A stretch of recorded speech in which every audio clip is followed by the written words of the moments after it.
que lo logran ver, pero hay un patrón micronodular de vértice que abajo en ambos campos hormonales. Una milia, un patrón miliar, ¿verdad? Entonces, ¿qué pensaríamos con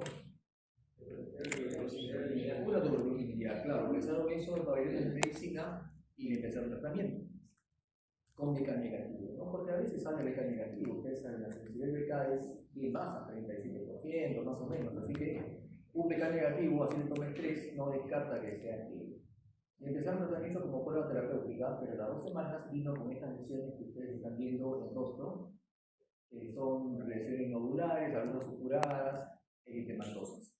Y con un compromiso aún mayor, él es un paciente afroperuano, no sé si lo logran ver, que mide más o menos, porque sigue vivo, 1,92 m, y pesaba en sus buenos tiempos más o menos 110 kilos, pero llegó con 64. Eso para muchos de nosotros es un peso más o menos normal, pero para él era lógicamente un síndrome consultivo de IBM. Entonces le preguntamos, o en todo caso, ¿qué le preguntaría si sabemos lo que sabemos y te dice todo lo que dice acá? ¿Qué le preguntas? ¿Ah? ¿Cuál? Viajes. Claro, viajes como que de turismo, de qué. Claro, como dice que es camionero, no es igual traer ladrillos de Lurín para Lima que irse a otra zona con su camión. Y entonces, lo que no le habían preguntado nunca en su hospitalización anterior es qué tipo de camionero eres, ¿no? O sea, traes trailers de Lima al Callao, del puerto, ¿o qué haces? Y en realidad era un camionero que llevaba insumos, abarrotes, fideos, azúcar, aceites y todas esas cosas que no hay en la selva, a Pucallpa.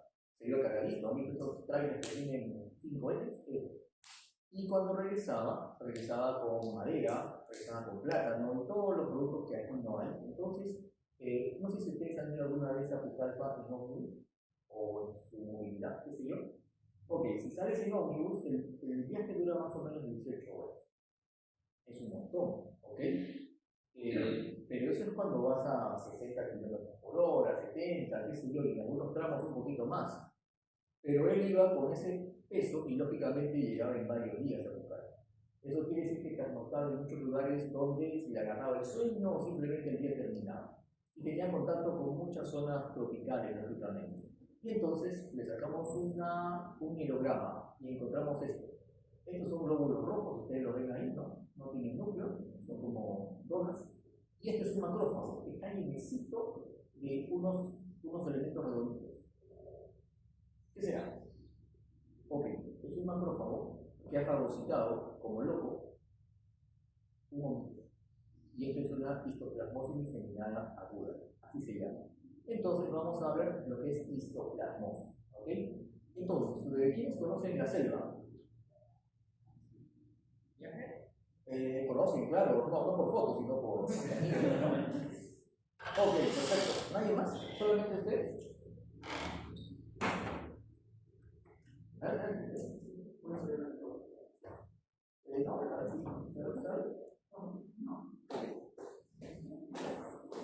Entonces, los que han ido a la selva, no sé a qué selva han ido, porque no todas las selvas son iguales. Los que han ido a, por ejemplo, la selva de San Martín, por ejemplo, es selva alta, pero los que van a la selva de Zapampa se van a dar cuenta de que es otro tipo de selva, y si se van a Iquitos es otro tipo de selva, ¿no? A veces los internos que presentan pacientes dicen, no, paciente procede de la selva, no, porque o sea, como si me dijera paciente procede de uno, totalmente diferente.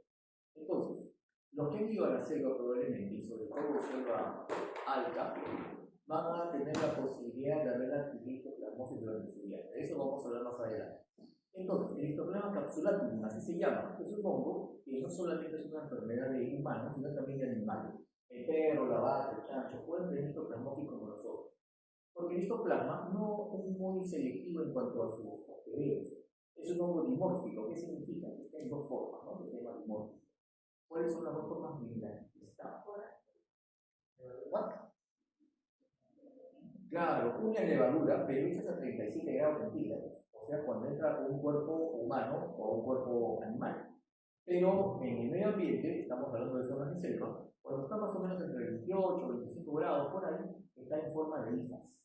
¿Okay? Y esa es la forma en la cual está en el medio ambiente. Entonces, en zonas donde hay mucha humedad, hay lluvia, hay lodo, hay desechos orgánicos, hay hojas secas húmedas, hay vegetales animales, hay abundancia, a mí me encanta estar en estos lados, hay tres, en forma de énfasis, en forma micelial. Entonces viene el viento, nosotros pasamos, barremos, animales corren, qué sé yo, y cuando está seco eso se levanta con el aire, con el viento, y nosotros lo inhalamos. Inhalamos una partecita de esas hifas que se llaman microconilios, y esa es la forma de infección. Entonces, no necesitas que te pique algo, que alguien te contagie, porque esto no tiene transmisión interhumana, o sea, nadie te va a infectar de estos lados, ni un animal ni el hombre. Esto se adquiere del medio ambiente.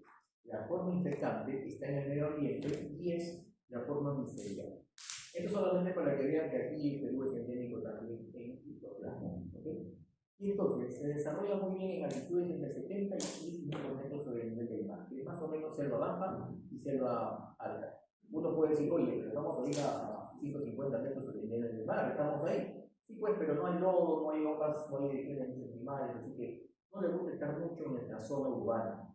Pero si tú vas a Lurín o sales a lo que eran chacras ahora, bueno, te cuento que en muchos lugares donde ustedes viven yo también eran chacras hace tiempo, pero estamos hablando de ahora, Lurín, Pachacamac, de repente otras zonas más afuera, cuando les vayan a urbanizar y levanten un montón de tierra, o Chancay cuando están haciendo el levantamiento del puerto, ahí es posible que también haya brotes de histoplasma en personas susceptibles. Entonces, hay poquito, pero es más frecuente en la zona de selva. Si tú haces una prueba serológica y buscas anticuerpos entre los pobladores de alguna zona de selva, vas a encontrar que hasta el 80% de esos pobladores ya son positivos a histoplasma, o sea, han entrado en contacto con el histoplasma. En los adultos, en los mayores de 20 años por lo menos. Y el histoplasma no produce en todos ese cuadro clínico que hemos visto en el paciente moreno. No, ojalá nunca sea así. Porque la mayoría de pacientes van a tener una infección por histoplasma totalmente asintomática, es decir, ni se van a dar cuenta. Es más, ya les digo, ustedes deben tener histoplasmosis por ahí metida y no se han dado cuenta, o tampoco se van a dar cuenta a menos que, supongo que el VIH, que se porque las formas diseminadas son más frecuentes en pacientes inmunodeprimidos, en los que no se defienden bien, pero sobre todo en los que tienen inmunodepresión de inmunidad celular, que es justamente la que el VIH afecta, ¿verdad? Ya les dije que no hay transmisión interhumana ni de animales al hombre. Y entonces, ¿esto es lo que pasa? Aquí he puesto varios animales, pero no hay ninguno en especial. Pueden ser predicciones de murciélagos, de aves, de chancha, de martín pescador, de lo que ustedes quieran. Chancha es un tipo de laminácea que vuela en la selva de tamaño menos. Y entonces, hace proyecciones, cae al piso, ahí hay humedad, lodo, llueve, hay hojas secas de tipos orgánicos, el pH del suelo es ácido, y ahí se desarrollan las hifas. Aquí están, están esquematizadas. Un pedacito de esas hifas se llama microconilio. Ahí está, ese es el microconilio. Ese microconilio se aerosoliza, vuela, o te metes a una cueva y está aerosolizado ahí también, lo inhalas y entra al pulmón, que es la primera zona donde va a entrar. Igual todo lo que pasa con la tele, por ejemplo, ¿verdad? Es casi idéntico. Y ahí, dentro del alveolo, que llegó hasta el alveolo, un macrófago se lo come. Lo fagocita. Para eso están los macrófagos en los alveolos. Pero no lo puede destruir, porque ese macrófago tiene que presentarlo a una célula T para que la célula T capacite a los demás macrófagos para que lo puedan destruir. Entonces, una persona inmunocompetente, saludable, joven como ustedes, lo va a hacer eso rápidamente, no hay ningún problema. El problema es cuando no lo pueden hacer. Es decir, las células T no pueden capacitar a los demás macrófagos y no pueden configurar la infección. Entonces, esto es más o menos lo que pasa. Esta es un microconilio, es una ultrafotografía. Estos son hifas de histoplasma y ese redondito, chiquitito, microconilio. Esto se desprende y puede quedar en el ambiente en estado latente mucho tiempo. Hasta 10 años, esto todavía es viable. O sea, si entra un alveolo de un humano o de un animal, todavía puede recuperarse y empezar a crecer lo mismo. ¿Okay? Entonces, inhalamos microconilios, vamos a, no sé, Tinto María, a la cual de lechuza, tiene que tomarse muchos costos, selfies y todo lo demás, porque si no hay selfies no hay vida. Entonces, inhala microtonillos y penetra al oído pulmonar. Ahí fue fagocitado por los macrófagos y como ya está a 37 grados centígrados, empieza a transformar en levadura. Porque la forma infectante es el microconillo, pero la forma patogénica es la levadura. ¿Okay? Y entonces se multiplica en parénquima pulmonar y es llevado hasta los ganglios iliomediastinales. ¿Recuerdan en la tele que se forma el complejo de Gón, verdad? Es un nodulito en la periferia del pulmón, que es una zona inflamatoria, y un ganglio regional en el intestino, ¿no? Es la reactividad. Eso se llama complejo de Gón. Pero el histoplasma también se produce y hasta ahí debería llegar, no debería avanzar más, porque ya tiene tiempo suficiente como para que su inmunidad celular pueda tener el histoplasma bajo control. Pero en pacientes donde no tienen linfoquinas adecuadas, no tienen buena cantidad o calidad de interleucina 2, interferón gamma, factores de riesgo tumoral, que son las que van a activar a los macrófagos, eso no pasa. Y entonces el histoplasma se disemina. Llega otra vez a pulmones, pero a otras regiones, a hígado, vaso, tubo digestivo, linfático, piel, a donde quiera que sea. Porque esta histoplasmosis es considerada una micosis sistémica, ¿verdad? No es como una pitiriasis de los psicólogos, que solamente le encanta tu efecto porno, no es solamente una esporoquicosis que le encanta tu tejido cutáneo, no, va a todos lados, puede llegar al ojo, cerebro, qué sé. Y entonces, en la zona donde llega, debiera producirse esto, una reacción granulomatosa epitelioide. Es la misma, muy idéntica a la que producimos cuando llega un bacilo tuberculoso, ¿verdad? Nosotros nos defendemos formando granulomas, es decir, la aislamos, la juntamos debajo de nuestras capitas de células epiteliales y ya está. Pero mi paciente incluso puede hacer necrosis gaseosa por histoplasma. El tema está, mis pacientes inmunodeprimidos no lo pueden hacer. Y entonces el histoplasma se sigue diseminando y diseminando. Vamos a seguir. Y entonces tú puedes tener, bueno, tu paciente, no ya, varias formas de presentación clínica del histoplasma. Si es una exposición leve, no sé, te fuiste al Oktoberfest en Oxapampa, qué sé yo, te fuiste al canchón donde se desarrolla la actividad, y ahí has tenido una exposición pero ha sido leve, no te has aspirado muchos microtonillos, y entonces no te vas a sentir absolutamente nada. Generalmente es asintomático, entonces nadie siente nada, vienes, te haces una histoplasmina, que es una prueba que se parece a la tuberculina, y de repente sale positivo, ya pues, tienes histoplasmosis en estado latente, y ya está. Pero si tienes una exposición alta, te metiste a un locho, fuiste a navegar más adentro, o te quedaste pernoctando en una cabaña en la jungla, o de repente fuiste a una cueva mucho tiempo, tienes una exposición alta. Y ahí sí vas a hacer una histoplasmosis pulmonar aguda. ¿Cómo es una histoplasmosis pulmonar aguda? Es como una infección respiratoria alta, y no tiene nada de extraño. Es más, algunos desarrollan una bronquitis aguda, que le un poquito el pecho, y ya está, se autolimita. Y esa fue su histoplasmosis pulmonar aguda. Quiere decir que la mayoría de este grupo ni siquiera se va a dar cuenta que se infectó de histoplasmosis. Porque su sistema inmunitario lo permite. Ojo, el tema es este grupo, los hospederos con factores de riesgo. Y hay dos. El de defecto inmune, que es el paciente con VIH, que es la mayoría de pacientes que ahora desarrollan esto. Pero también puede ser un post-trasplantado, puede ser un paciente que toma corticoides, o un paciente que le damos inmunodepresores porque tiene una enfermedad del colágeno, por ejemplo.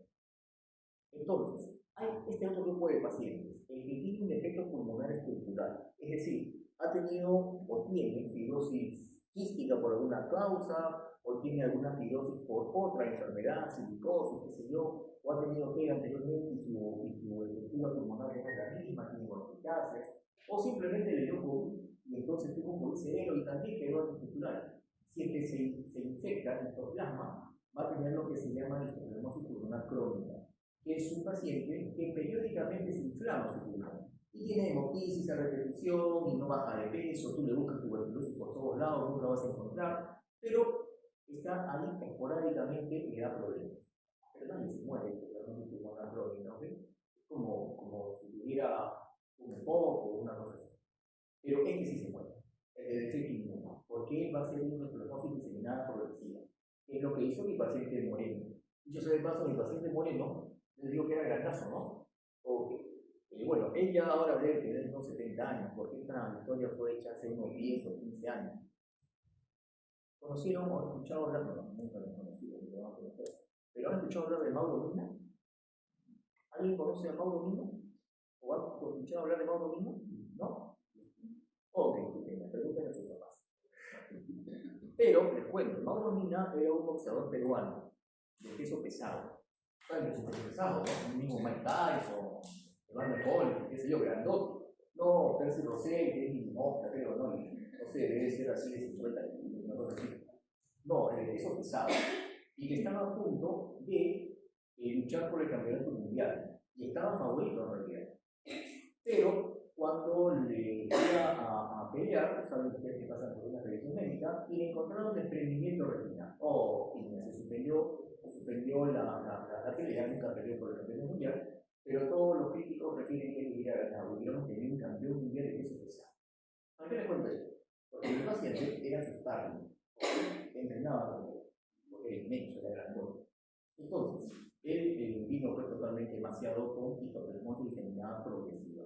Él venía con síndrome de consumo. Ustedes saben que el síndrome de consumo es cuando tiene más del 10% de su peso corporal total, ¿verdad? Sin motivo para él.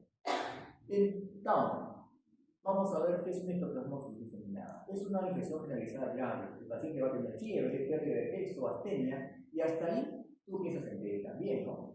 Y es algo natural en nosotros, en un país sobre todo que somos campeones latinoamericanos de TV, casi mundiales, y viene con una placa como esta, con una placa lineal o micronodular, ¿verdad? Así que no le vamos a criticar a los que lo vieron primero. Pero también presenta otras cosas, puede ser diarrea, vómitos, hepatosplenomegalia, ciclemia, adenomegalias generalizadas, y le tomamos una tomografía de abdomen y encontramos adenomegalias paraórticas, retroperitoneales, en varios lugares, y ulceraciones.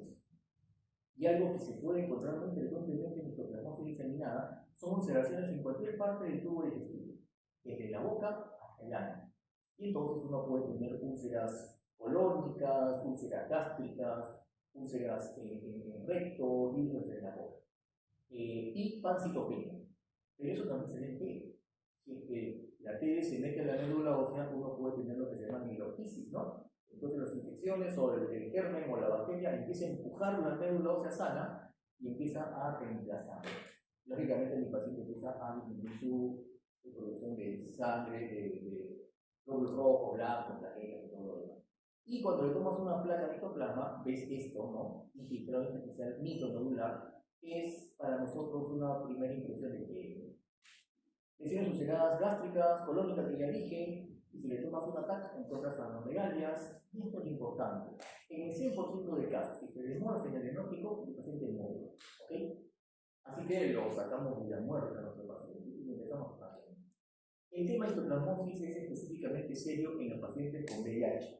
Hoy por hoy es el gran grupo de pacientes inmunodeprimidos que van a ver ustedes.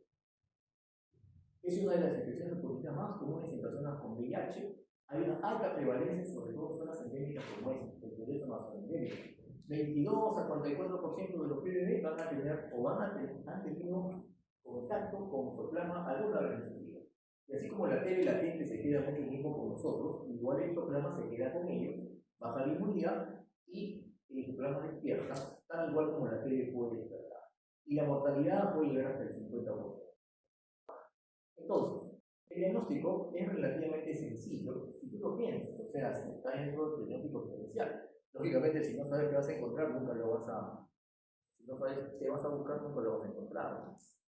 Y eso algunas veces pasa en la visita que hacemos. Algunos votantes llegan al servicio de Wikileaks, ¿conocen Wikileaks, no? ¿Ya fueron algunos Wikileaks?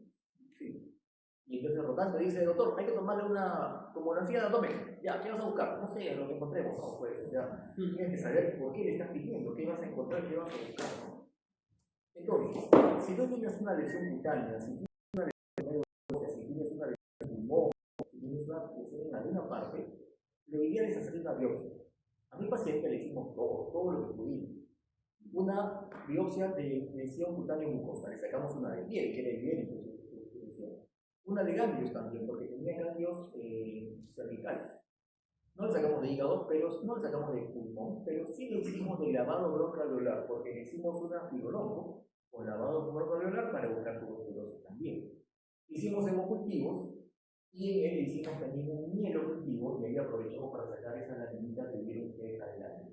Dicho sea de paso, esta laminita no es del paciente, es una foto, pero la laminita nos la claro, porque es bonita. Saben ustedes que aquí se roban plata, fotografías y todo para se roban maduros todavía. Pero no. Entonces, en el hemocultivo, en el miocultivo, en la biopsia, en el lavado broncoalveolar, en el cultivo de hongos creció histoplasma. ¿Okay? Pero también podemos hacer técnica de remodelación, pero esto es solamente para saber si tenemos histoplasma como infección. Es decir, ahorita podemos hacer a todos ustedes una histoplasmina que se pone así, igual que la tuberculina en el brazo, y si hacen una reacción, ustedes han tenido contacto con el histoplasma. ¿Okay? Eso no me dice que están enfermos de histoplasma, eso me dice que están infectados de histoplasma. Ustedes cuando reciban las demás clases de neumo y de otros capítulos, van a ver que estar infectado no es igual a estar enfermo. Son dos cosas totalmente diferentes, ¿verdad? Yo puedo estar infectado de toxoplasma, de hecho, la mayoría de ustedes van a estar, así como yo. Pero no van a tener ningún síntoma y probablemente ni sean enterados. Entonces, se puede hacer pruebas serológicas también, con inmunohistoporesis, el método que tú quieras. Y también hay pruebas moleculares para hacer. El tema es que muchos de los pacientes con histoplasmosis y VIH están en zonas rurales, porque ahí se desarrollan en zonas de selva, en zonas tropicales, qué sé yo. Y ahí no hay forma de hacer rápidamente con inmunohistoporesis, indicación de complemento, o ni siquiera tomar una biopsia. Con la justa probablemente haya un médico general y ni siquiera de San Marcos para ayudar a esos pacientes, ¿verdad? Entonces, ¿qué pueden hacer para diagnosticar sin necesidad de sacar una biopsia, una fibroronco, un aspirado de biopsia que probablemente no haya facilidad técnica para hacerlo? Felizmente, se ha descubierto que cuando uno tiene en el organismo un histoplasma reproduciéndose, eliminamos en orina un antígeno del histoplasma, ¿no? Y entonces, eso es lo que vamos a encontrar. Es el acto banal de antígeno de histoplasma que sale en orina. Es una prueba rápida, así como la prueba de embarazo en orina, que le pones una gota de orina y sale positivo o negativo, igualito, pues ya no estuvo la misma situación, ¿no? Entonces, o de dengue, o de positivo o negativo, y eso es baratísimo, y no necesito microscopio, no necesito un técnico ni siquiera de laboratorio, ni nada, lo podemos hacer en cualquier parte. Eso, por más que suena fácil, recién lo vamos a tener este año en el servicio de tecnología, para hacerlo en todos los pacientes con CD4 bajo que viven en la selva, para saber si tenemos riesgo o no de que desarrollen histoplasma en el corto plazo. Esto solamente lo traje para que ustedes vean que el histoplasma, si no se piensa, puede llevarnos al desvío. Este es un paciente que le hicieron una endoscopía, le encontraron una masa en el estómago, dijeron que era Borman 3, le tomaron una biopsia, y Juan en la biopsia salió que no había neoplasia, pero sí había histoplasmosis gástrica. En cualquier parte del tracto gastrointestinal puede desarrollarse tuberculoparaciones y se pueden ulcerar también. Este es un paciente con el colon que le dijeron igual, tenía cáncer, pero estos lesiones que están acá, que parecen cáncer, pero en realidad es histoplasmosis colónica. ¿Okay? Ahí están en la biopsia, y en todo paciente que ustedes tengan con una placa de patrón mundial, no solamente tienen que pensar en DELES. Si viene de zona endémica o ha estado en zona endémica, un diagnóstico diferencial de primer orden tiene que ser de todas maneras histoplasmosis diseminada aguda. Se ha demostrado también, ya, no, por ahí ustedes no llevan su clase de virus, ¿no? Ustedes también llevan infecto, ¿no? Ya saben, son sábados, ¿no? Mañana tengo clases, ¿no? ¿Delegado? ¿Sí tengo? Avísame antes de que acabe la clase porque me voy a la playa y no vuelvo. Entonces, ustedes saben, cuando lleguen su clase de VIH, que algunos pacientes tienen un CD4 bien bajo. Y entonces, los que nos inflaman o los que hacen inflamación en su cuerpo no solamente es el germen que entra, sino nuestro propio sistema inmunitario, ¿verdad? O sea, tú sabes, por ejemplo, si te da hepatitis B, la hepatitis B, el virus de la hepatitis B no destruye el hepatocito. El que destruye el hepatocito es tú mismo, tu sistema inmunitario, el natural killer y destroza tu hígado para matar el virus que está dentro, ¿no? Es algo así como que se le tira a tu casa un ladrón, no entra la policía y lo saca, no, quema la casa, una cosa así. Entonces, es lo mismo cuando tenemos varios gérmenes en pacientes con VIH. Ellos ni siquiera se dan cuenta y no reaccionan inflamatoriamente. Entonces pueden tener un citomegalovirus en el ojo y ni siquiera lo notan. Pueden tener una TB en el pulmón y ni siquiera tosen, o pueden tener de repente un histoplasma en alguna parte y ni siquiera le da fiebre. Pero cuando tú no lo detectas y empiezas terapia antirretroviral, los CD4 que pueden estar muy bajos, en 20, 30, qué sé yo, sube rápidamente porque la terapia antirretroviral es lo máximo, es espectacularmente eficaz. Sube tan rápido que nota que hay infección en algunas partes de los órganos y hace una reacción inflamatoria muy intensa, ¿no? Desesperada. Y eso destruye, si tuvieras citomegalovirus, te deja ciego por la reacción inflamatoria. Si tienes en el pulmón TB y no te has dado cuenta, hace insuficiencia respiratoria por edema de la. Se ancha ¿cómo se llama? Arteria arterial, ¿no? La zona arterial arterial, entonces el oxígeno no pasa y tienes algo así como un COVID intenso, ¿no? Eso se llama INS, o síndrome inflamatorio de reconstitución inmune. Es por eso que cuando yo le inicio terapia antirretroviral a los pacientes, tengo que estar seguro que no tiene algunas infecciones que promueven que haya INS, como citomegalovirus, como criptococcus, como tuberculosis. Y el histoplasma también está dentro de esa lista. Eso quiere decir que el paciente, por ejemplo, que lo encontramos con VIH, que estaba sin tratamiento, ¿verdad? Y el histoplasma, yo primero tengo que empezar a tratar el histoplasma, disminuir la mayor cantidad de hongos que estén reproduciéndose y después inicio terapia antirretroviral, no al revés, nunca al revés. Una vez que encuentro diagnóstico, yo tengo que tratar. Y entonces, mi paciente tenía una hipoprognosis grave o moderadamente grave, tenía insuficiencia respiratoria y todo lo demás, y las lesiones en el cuerpo. Ahí la terapia de elección en todas las guías internacionales que ustedes van a ver es anfotericina B liposomal, así se llama.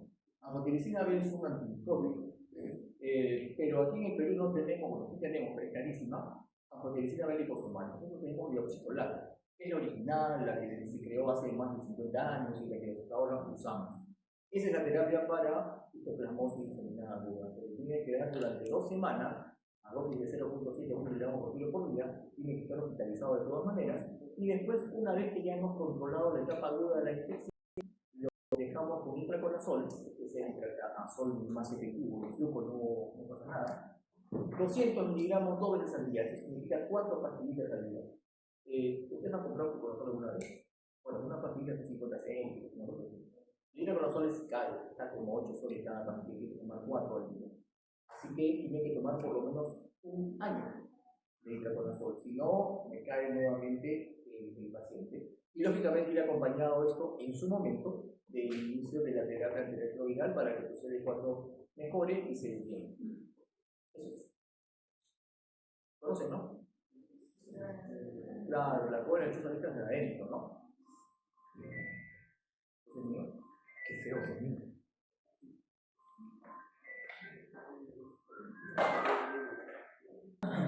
Paciente varón de 54 años, él viene de la zona de Huacaybamba. ¿Conocen Huacaybamba? No, queda en Ancash, pero está bien pegadito a Huánuco, o sea, es zona de sierra. Él de Huacaybamba es una persona de la sierra del Perú, que tiene los labios delgados, como toda persona de la sierra, como yo, por ejemplo. Y él iba cada época de cosecha a la zona de Monzón. ¿Conocen Monzón? No, tampoco. Es una zona que está en Leoncio Prado, en Pico María, en Huánuco, la zona de selva de Huánuco. Él iba a cosechar cacao, a cosechar coca, lo que pudiera. Porque él es un agricultor que depende del trabajo de su fuerza laboral y lógicamente en épocas de cosecha la paga es mucho mejor en esa zona que en su zona de vive. Así que él nota que después de unos años empieza a tener algunas lesiones en boca. Sus labios se empiezan a hinchar, yo le dije que es un dolor de la sierra, ¿verdad? Labios delgados, pero acá están infiltrados, tan grandes, tan gruesos. No eran así sus labios, y empieza a notar que los dientes se le empiezan a mover. ¿Se acuerdan ustedes cuando tenían 7 años y se le cayeron los dientes de leche y se movían? Obviamente no pueden masticar, ¿no? Porque se mueve, ¿no? Un diente que se mueve no sirve para nada. Así que él fue donde el odontólogo, bueno, un dentista, supongo, de la zona, y le empezó a sacar los dientes aquí, porque le dijo que estaban moviendo, ¿no? Pero ya le sacó varios, pero los otros empezaron a moverse también. Y ese odontólogo o el dentista le dijo, no, sabes que es de Arima porque esto no es normal, como que te van a mover los dientes todos, no va a cuidar, qué sé yo. Así que viene acá a este hospital. Y el odontólogo que lo ve, esta es la foto que le tomó el odontólogo, ve que sus labios están infiltrados y que en la lengua, vemos que hay insulaciones, ¿no? Hay un hueco acá, aquí también, por aquí también, y los dientes, aparte de que están en mal estado de higiene, están moviéndose, ¿no? Entonces él dice, no, pues ¿sabes qué? Tenemos que mandarte el infecto porque esto, y él sospechaba algo, así que lo manda el infectólogo. Así que ahí le tomamos una placa, en su placa. Dicho sea de paso, él no se quejaba de nada en el pulmón, él decía, no por un filito, no pasa nada, yo trabajo de sol a sol y no tengo ningún problema, ni siquiera tengo tos. Pero ustedes ven que le siento acá. ¿Emilia? No, Emilia, ¿verdad? Es un patrón, una mezcla en realidad, de patrón intersticial con patrón alveolar por acá, ¿verdad? Un patrón mixto, así se llama. Entonces, ¿esto qué puede ser? ¡Wow! Le sacamos una biopsia y encontramos esto. Es un macrófago, es una levadura que está gemando en forma de timón de barco. Ajá. Para conciliar micosis, claro que sí, ahí está. Los gringos dicen que es la cabeza de Mickey Mouse, ¿no? Una oreja acá y la cabezota, pero no, es timón de barco. Entonces, la paracoccidiomicosis está distribuida en muchas partes del mundo, pero sobre todo en el hemisferio sur, y aquí estamos, ¿no? Cuanto más grande la bolita, más casos hay reportados. Brasil reporta la mayor cantidad de casos en todo el mundo, definitivamente. Aquí en Perú también hay, pero en el Perú los médicos son muy flojos y no publican. Es por eso que tenemos un registro brutal de publicaciones de paracoccidiomicosis. Pero ahí estamos. Toda Latinoamérica hay paracoccidiomicosis o también llamada blastomicosis sudamericana, ¿no? Porque si se dan cuenta, casi todos los casos están en esta zona. Y entonces, es la infección sistémica fúngica de mayor prevalencia en América Latina, más que el histoplasma todavía, pero no es tan aparatosa como el histoplasma, por eso que está media relegada. Y está desde más o menos el paralelo 23 hasta el paralelo 34, que es toda esta zona de Latinoamérica. Y aquí está el Perú, con algunas zonas ya en rojo, ¿verdad? El hongo es el Paracoccidioides brasiliensis, y es un hongo también dimórfico. Ya sabemos que es dimórfico, ¿no? En el medio ambiente a 22 a 26 grados está en forma micelial y en 37 grados se convierte en levadura.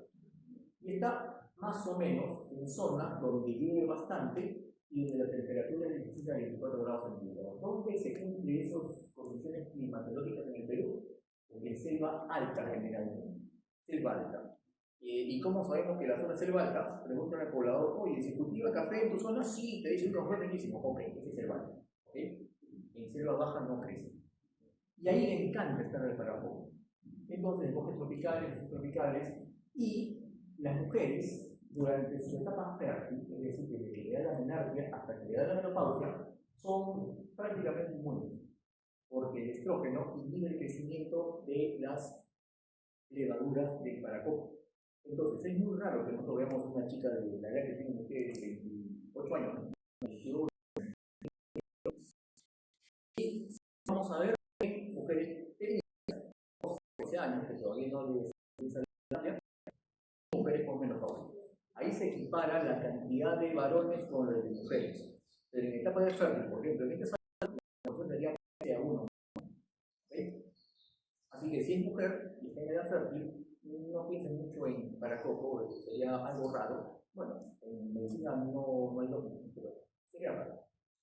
Hay varios tipos de paracoccidioides brasilienses, no hay un solo tipo, y están distribuidos ahí como dicen los colorcitos, ¿no? El subtipo S1, el S2, el S3, S4, ahí está el tipo, pero también hay S1. Y el CETI, el Preluxi, está casi todo en Brasil. Aquí, en Perú, predomina este de acá, el PS3 y el PS4 en Venezuela. Pero al final todos están en el mundo. Esto es lo que pasa, muy parecido a lo que pasa en la ectoplasmosis, ¿verdad? Está el medio ambiente, igual, solamente lo podemos captar del medio ambiente. Un animal o ser humano nos puede contagiar de paracoco. Y tenemos que tomarlo del medio ambiente, porque ahí están los colmillos son igualitos. Entra el pulmón y ahí se convierte en levadura, en demicelio a forma de levadura, y la levadura es la causante de todas las molestias que vamos a tener. Entonces, cuanto más bajo esté nuestro CD4 o más alterada nuestra inmunidad celular, más problemas nos va a dar. Por ejemplo, acá el TH1 está bien activo, perdón, aquí el TH1 predomina y ahí los macrófagos van a tomar la batuta. Si el TH2, saben que el TH2 es inmunosupresor, ¿no? Si el TH2 está muy activado, o sea, estamos inmunodeprimidos, nos defendemos solamente con la inmunidad innata, neutrófilos y esas cosas. Y ellos no pueden, no saben, nunca van a poder controlar al paracoco. Tendría que ser macrófagos activados, que solamente se activan cuando nuestras células T están bien. Y entonces, estas son las formas clínicas. Primero está la infección por paracoccidioides micosis, que es asintomática. Y de hecho, los que han estado en la selva mucho tiempo deben estar infectados por paracoco. Así que no es posible. Pero son asintomáticos y no se van a dar cuenta hasta que no hagamos una prueba serológica probablemente para demostrar. El tema está que algunos sí van a estar enfermos de paracoccidioides micosis y algunos tienen, sobre todo en enfermedad aguda, una presentación básicamente cutánea. Linfadenopatía, hepatosplenomegalia y manifestaciones cutáneas, ¿no? Como por ejemplo, algunas veces los ganglios se inflaman y se hace pensar en escrófulas o TB, por ejemplo, incluso venas y estas cicatrices muy lentas. O si no, debe ser en mucosas como esta de aquí. Pero, si esto se perpetúa, ya va a haber enfermedad progresiva crónica, por ejemplo, mi paciente que les dije, donde hay afectación de pulmones, de mucosas, de piel y síntomas constitucionales. Lógicamente, después que se cura, deja secuelas tan igual como dejaría una arteria pulmonar, ¿no? Con fibrosis de pleura, bronquiectasias, lateralización del ataque valvular y todas las cosas que ustedes saben. Entonces, esta es la placa del paciente, miren ustedes, y él no tenía síntomas respiratorios. Eso se llama disociación clínico-radiológica, es decir, el pulmón está afectado, pero tiene síntomas. Puede tener disnea, tos seca, tos productiva, hemoptisis, y entonces cuando tiene esta placa, tiene hemoptisis, tú dices que también, ¿verdad? Pero no, pues. Y las radiografías de tórax son de lo más visibles. Puede haber un patrón intersticial, puede ser uno intralobular, puede ser con derrame, puede ser como mi paciente mixto, o incluso una placa totalmente normal. No hay un patrón característico de la paracoccidioides micosis. O incluso puede haber un micronodular, como si fuera una fiebre, o como si fuera un microplasma. E incluso da opacidades en vidrio melinado, ¿no? Como si fuera un COVID, no sé si han tenido oportunidad de ver una placa de COVID de primera o segunda ola. Diagnóstico fácil también si lo piensas, pero si no lo buscas, no. De punto, de pus, de líquido pleural, de biopsia, de alguna lesión, ya algo tiene que salir. Lo van a tomar patológico, ¿verdad? Es un paciente, miren ustedes que esta lesión mucosa, pero también pulmonar con un derrame, es una paracoccidioides micosis crónica diseminada. Y entonces, yo tengo que calificar la gravedad de mi paracoccidioides micosis. Si tengo un compromiso de estado general nutricional nada, o presente, moderado o grave, y así para cada uno. Mi paciente tenía grave, porque tenía compromiso pulmonar severo, tenía adenomegalias, tenía niveles de glucos elevados, así que era severo. ¿Qué le doy? Y aquí hay dos escuelas, dos vertientes. Ustedes saben, las enfermedades infecciosas son en todo el mundo prevalentes, pero hay algunas zonas que son, digamos, específicas de esta parte del mundo, de Sudamérica. Y hay dos escuelas que ustedes pueden leer cuando estudian infectología. O leen la escuela anglosajona, Estados Unidos, Europa, qué sé yo, o leen la escuela latinoamericana y donde los líderes indiscutibles son los brasileños. ¿Okay? Ellos son los que más para poco reportan en el mundo. Ellos dicen que el metropilso metronidazol, el popular cotrimazol, es una buena terapia para paracoco. Y bueno, deben saberlo porque ellos tienen la mayor cantidad de pacientes. Y ellos le dan más o menos por 1 año y medio a 2 meses de terapia. ¿Okay? Pero si es una forma severa, como la forma que trajo mi paciente, se tiene que dar anfotericina B, por generalmente hasta la mejoría que se presenta más o menos en 2 semanas. Y de ahí cambiarlo a itraconazol. Itraconazol, que es lo mismo que le damos también para histoplasma, y se le da 200 miligramos por día, la mitad de lo que le damos para histoplasma. ¿Cuánto tiempo? 6 a 9 meses también. Así que, digamos que es más frecuente, pero menos severo que el histoplasma. El histoplasma es menos frecuente, pero más severo que el paciente mediano. Ok, otra cosa. Y bueno, no sé, son las 1:30, ¿no? Hasta aquí lo tenemos. No creo que acabemos con nerviosis y para vernos. Vemos si tenemos otro. Vamos a programar también.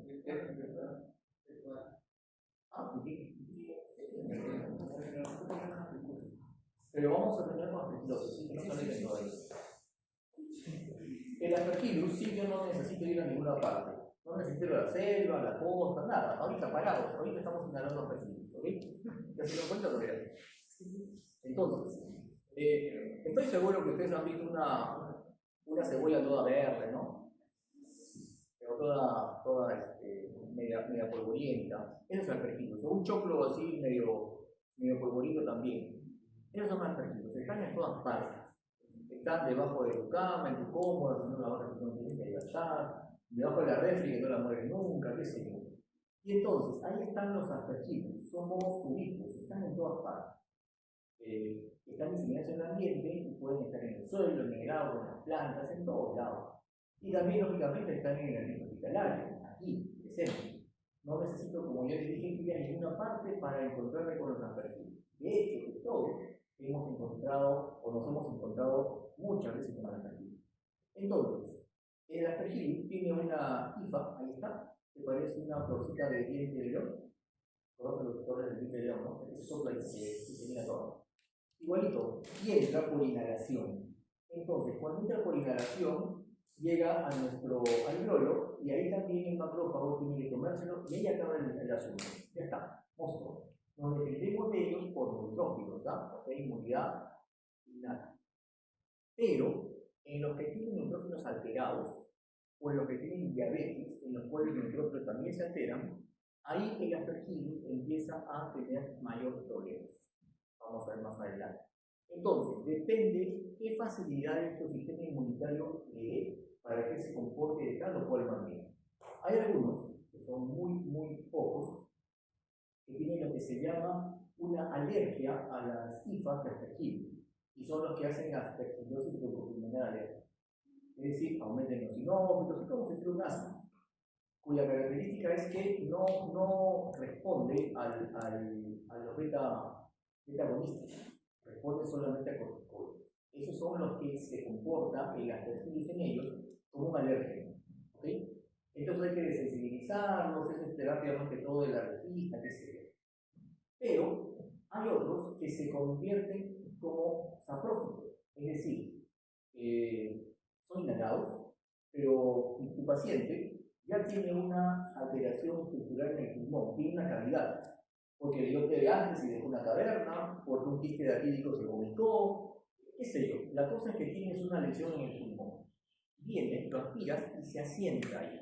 Y entonces no es que quiere entrar contigo, quiere vivir en la cavidad solamente. Es lo que se llaman los aspergilomas o las bolas fúngicas. Aquí se comporta como un colonizante, coloniza la cavidad, pero se comporta como un cuerpo extraño. Y entonces, cuando es una bola fúngica dentro de un hueco, cuando empieza a chocar contra las paredes, la inflama, y entonces el paciente puede tener inflamación, tos, expectoración, rinorrea, incluso morbilidad. ¿Okay? Pero no se te mete a la sangre, no, se queda ahí solamente, están colonizando un espacio en tu pulmón.